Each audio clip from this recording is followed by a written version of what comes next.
Then Genesis chapter 1 verse 26. That's where I'm going to. And God said, let us make man in our own image, after our likeness, and let them have dominion over the fish of the sea, the fowl of the air, and so on. God made man from himself. God spoke to himself, and he produced man.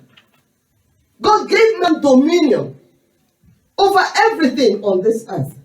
And God created man to live in his presence, to stay connected to God always. Otherwise, we die. When you bring a fish out of water, after some time it dies. When you uproot a tree, it dies. So when man comes out of God, when man rejects God, because the natural habitat of man is God, then man dies. The spirit in man dies, and man becomes everything but godly.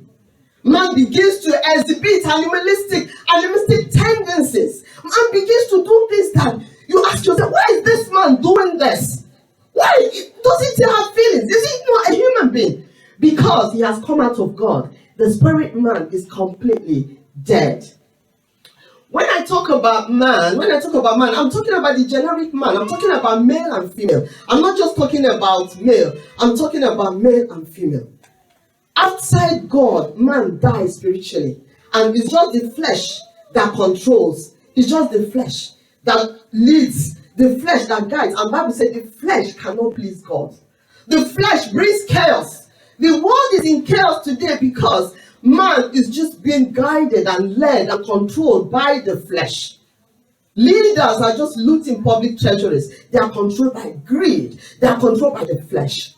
Even people that we expect better from, ministers of the gospel that we expect better from, you see them living large on the money that comes from the poor, buying jets with the money, the contributions that come from the poor, because they are in the flesh. They are not connecting to God anymore. They are not. The spirit man is not. Because if the spirit man is connecting to God, you will be godly. You will be like God. You will love like God.